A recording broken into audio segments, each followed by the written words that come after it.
আপনার Windows search বারে এখানে গিয়ে রান লিখবেন, RUN রান। দেখেন আমাদের রান সিস্টেম চলে আসছে।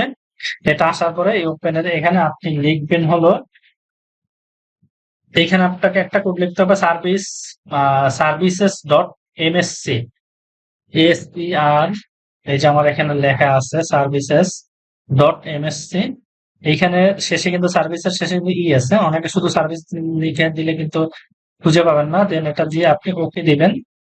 ওকে দেওয়ার পরে আপনি এইখানে উইন্ডোজ আপডেটটা খুঁজবেন, উইন্ডোজ আপডেট কোথায় আছে। তো আপনি আমি এখানে শুরুতেই এই যে আমার এখানে চলে আসছে, আপনারা এইখানে যদি একটু ফিল্টার করেন এইভাবে থাকলে শুরুতে আপনি শেষের দিকে পাবেন। হ্যাঁ, উইন্ডোজ খুঁজে নিতে হবে। তো আমি এভাবে করতেছি না, আমি এখানে একটু ফিল্টারিং করে শুরুতে নিয়ে আসছি ডাব্লিউ রিলেটেড ওয়ার্ড গুলো। এখানে উইন্ডোজ আপডেট চলে আসছে। তো উইন্ডোজ আপডেট এখানে আসার পরে আপনি এই উইন্ডোজ আপডেট এখানে ক্লিক করে রাইট বাটনে ক্লিক করবেন, এখানে প্রপার্টিস পেয়ে যাবেন। প্রপার্টিসে ক্লিক করবেন। প্রপার্টিসে ক্লিক করার পরে আপনি স্ট্যাটাস টাইপ দেখেন ম্যানুয়াল দেওয়া আছে, এটা আপনি ডিসেবল করে দিবেন। ডিসেবল করে দিয়ে আপনার এই যে সার্ভিস স্ট্যাটাস এটা স্টপ করা আছে, যদি এটা স্টপ করা না থাকে আপনি স্টপ করে দিবেন। দেন স্টপ করে দিয়ে আপনি এখানে অ্যাপ্লাই এন্ড ওকে দিবেন। এই কাজটা করে দিলে আপনার কম্পিউটারটা অনেকটা ফাস্ট হয়ে যাবে।